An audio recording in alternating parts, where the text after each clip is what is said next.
السلام عليكم ومرحبا بكم جميعا. وقبل ما نبدا الوصفه ديال اليوم بغيت نشكركم جميعا لانكم دخلتوا عندي القناه عطيتوني من الوقت ديالكم، وشكرا للناس اللي اشتركوا فيها ودخلوا لي واحد الاعجاب او تعاليق، فالله يجازيكم بخير ويحقق لكم ما كتمنوا في خاطركم حتى نتوما. فالوصفه ديال اليوم غنحتاجو فيها واحد المكون اللي موجود في الحانوت، او يعني الثمن ديالو ما غاليش بزاف. كنستعملوه اما مع كاس ديال الماء او كاس ديال الحليب على حساب داكشي اللي متوفر عندكم. فكان ضربني البرد ويعني ومشى لي الصوت لدرجه انني بقيت كنهضر مع الناس غير بالاشاره.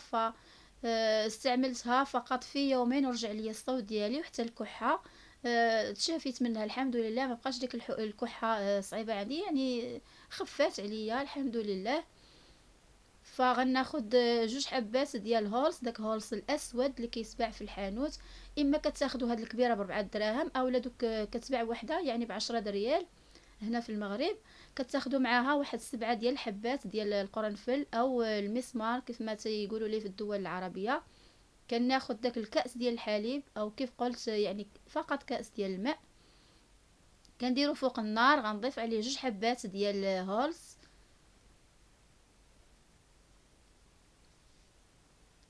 دائما فوق النار باش هذيك هولز كتذوب لينا.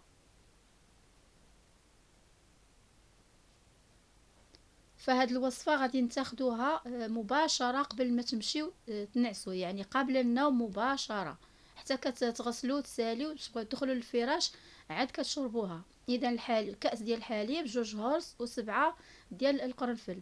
كنخليهم كيغليو شويه فوق من النار حتى كتذوب هورس والقرنفل تا هو كيطلق الفوائد ديالو المكونات ديالو. فبعد ما يعني الحليب تيغلي شي شويه غادي نطفيو عليه ونغطيوه، نخليه كيرتاح تقريبا واحد 5 دقائق. ومن بعد الا شفتوا لقيتوه بانه برد ما عليكم الا كتسخنوه تدفيوه وعاد كتشربوه. فإلا بغيتو تضيفوا عليه ملعقه ديال العسل الحر يمكن تضيفوها، لكن يمكن تكتفوا فقط بداك هولز والقرنفل. اما بالنسبه للنساء الحوامل فما تستعملوش القرنفل، فقط اما الماء وهولز او حليب وهولز فهو كافي ويشافيكم ان شاء الله. اذا فكيف ما كتشاهدوا فهو خليته تيغلي يعني على نار مهيله. من بعد غادي نطفي عليه ونغطيه، نخليه شي 5 دقائق عاد غاديه نصفيه.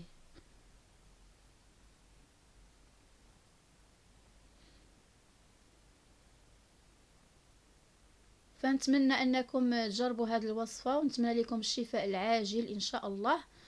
وما تنساوش بالنسبه للناس الجدد انكم تشتركوا تخليوا لنا واحد الاعجاب وتعاليق، والله يجازيكم بخير، ونتلاقاو في فيديو اخر وصفه اخرى ان شاء الله.